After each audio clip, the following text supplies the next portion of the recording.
Ito mga kabisdak, yung budget ni Vice President Inday Sara Duterte, tinuluyan din ho. Diyan sa Kamara, mga tuta ni Tambaluslos. Tinapyasan ng napakalaking tapyas ni Tapia. Magkano po yung tinapyas? Ito. Panoorin po natin ang bidyong ito ni Tapia.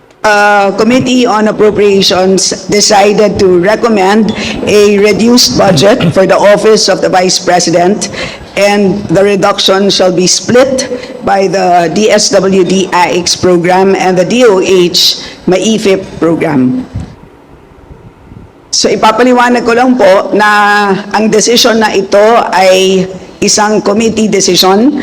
Ang Committee on Appropriations has 139 members, and with respect to the budget cut of the OVP, ito po ay naging unanimous decision among the members. At lilinawin ko rin po na hindi pa ito final approval ng Congress. Ito po ay recommendation pa lang po ng Committee on Appropriations for the plenary.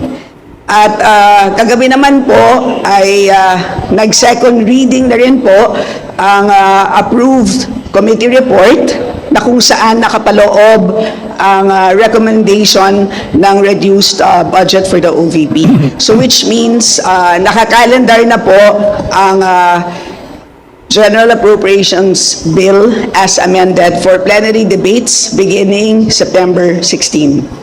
And hopefully po, kung masusunod po namin ang schedule, hopefully, sana po wala masyadong mangyaring, masyadong eventful, ay matatapos po namin maaprubahan on third reading ang General Appropriations Bill by September 25. So yun po.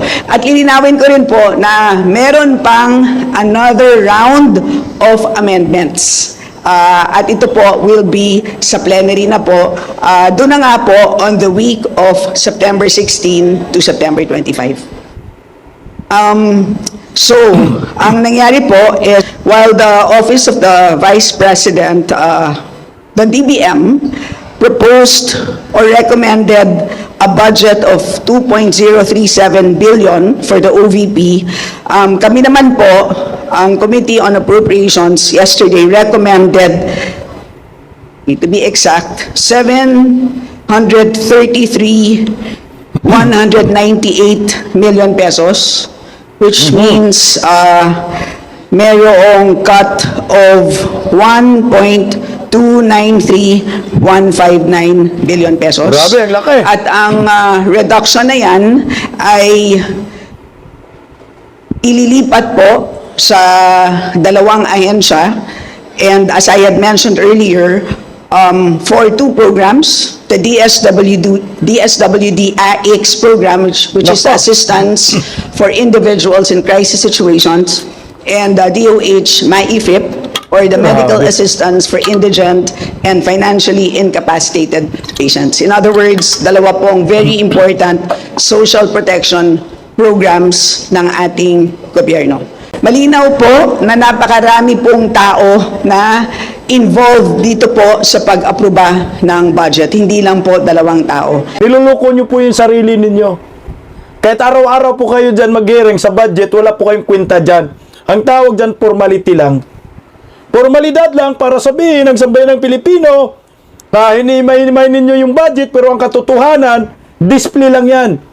Ang katotohanan, kayo lang ho, yung dalawang tao lang talaga sinasabi ni Inday Sara, na si Tambaluslos lang ang may control ng budget. Huwag na tayo maglokohan, magpakatotoo tayo. Isipin nyo ho, almost 1.3 billion pesos yan ha.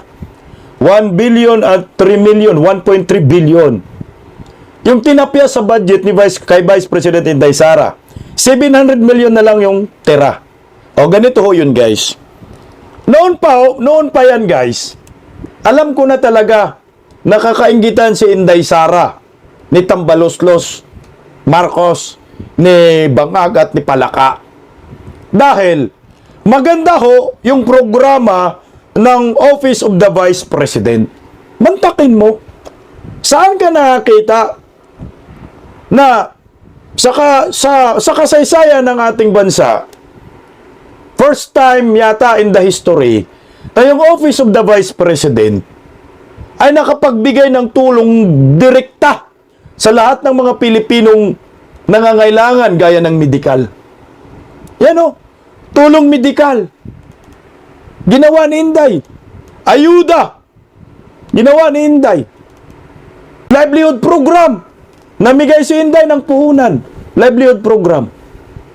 Libreng palibing. Libreng gabaong. Ganon si Inday Sara. Ganon ang programa ni Inday Sara. Siyempre nakita, magnegosyo tayo. At may tulong pa sa mga eskwelahan. Libreng school supplies, bags. Si Inday lang nakaisip yan. At ang matindi pa sa ginawa ni Inday, marami siyang satellite offices. So pag-distribute ng pundo, latag agad. Paglatag ng pundo, sabay-sabay launch ng programa. Nakarating talaga sa mga tao. Nakarating sa masa. Ito yung hindi nagawa ng Marcos. Kaya nakaisip si Tambaluslos. Nasasapawan naman sila ni Inday.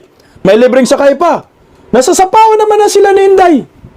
Oh, naramdaman naman ng taong bayan na mayroong Office of the Vice President.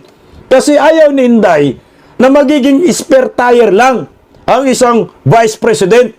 Kasi nga, pag Vice President, spare tire lang yan. Parang ganun lang yung tingin. Pero iba. Iba ngayon pinakita ni Inday. Nagpi-perform si Inday. Ginagawa niya yung kanyang tungkulin. Yung mandato ng 32 million, hindi na sayang. Ginawa. Mas nauna pa nga si Inday mag-ano sa mga baha-baha, bagyo-bagyo, nandun agad yung opisina niya. Itong mga Duterte na nakatulong sa Marcos, tinarantado ho ng Marcos admin ngayon. Wala kayong utang na loob. Kaya siyempre, lahat ho ng mga Pilipinong bumuto kay Inday magre-react dyan. Una na yan mag-react ang mga kapatid ni Vice President Inday Sara, lalo na si Mayor Baste. Si Mayor Baste, talagang paboritong kapatid ni Inday Sara yan. At si Mayor Baste, hindi talaga kayo urungan. Kayo, may mga kapatid ba kayo na inaapi? Di ba ninyo ipinagtatanggol? Sa akin po, kahit magkagalit kami ng kapatid ko, kung sakali, kapatid ko pa rin yan. Pag inaapi yan, ipagtanggol ko yan kasi kapatid ko yan. Lalo na pag yung kapatid mo, mahal na mahal ka at nagsiservisyo sa bayan, ay pagtanggol ko talaga. Kaya hindi nakaligtas itong si Tapia, ay Kimbo. Hindi nakaligtas si Kimbo kay Mayor Baste Duterte. Sa ginawa ni Kimbo ngayon, kay Inday Sara, pagtatraidor, simple lang ho.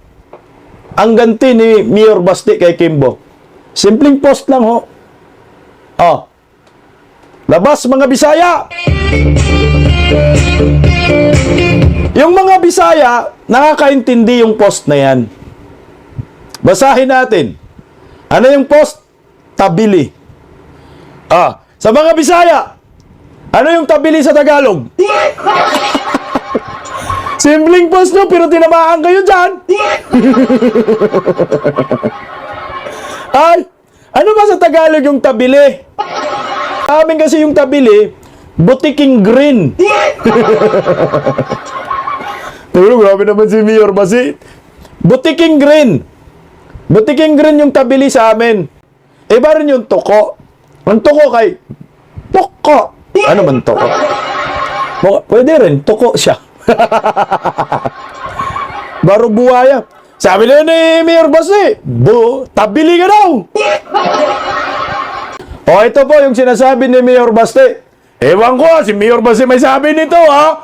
Tapia, ayan yung tabili. Yan po yung tabili sa amin. Kamukha ba yung tabili? Mayor Baste, dito yan, ha? Tabili. Simple lang yan, ha? Pero, tutangin na, sabi saya, sumay-sumay. Tabili man daw. Hunyango. Ayan, hunyango po yung tabili. Mukhang hunyango ka daw. Kamukha ba? Hanapan natin ang kamukha. Hanapan natin ang kamukha. Kamukha. Kamukha. O, ayan. Mayor Baste, hinanapan na ho namin. Hinanapan ko lang kasi para merong ideya ang mga maraming Pilipino sa post ni Mayor Baste. Nabili man. Ayan, kamukha. Hunyango nga. Hunyango. Hunyango ka daw. Saan ang kamukha? Yung mata. Grabing hugot ni Mayor Baste, no? Chameleon, Hunyango, nag-change ng colors. Now, Indin. Ito pala yung ano. Ito pala yung punto ni Mayor Baste. Kaya tinatawag kang tabili, hindi man siguro sa pagmumukha. Nagbago ka ng kulay. Noon, Duterte ka, mahal na mahal mo Duterte. Itinaas yung kamay mo ni Inday Sara, kakampi ka ng mga Duterte ngayon, Hunyango ka na. Mukhang ganun yung magandang pagpaliwanag sa post ni Mayor Baste. Nagbago na yung kulay mo noon. Kulay berde ka, ngayon kulay pulangaw ka na. Hindi naman siguro sa mukha yan. Hindi siguro sa mukha. Sabi mo yung mga kongresista, kung ayaw nyo mapintasan, ayusin nyo yung trabaho ninyo.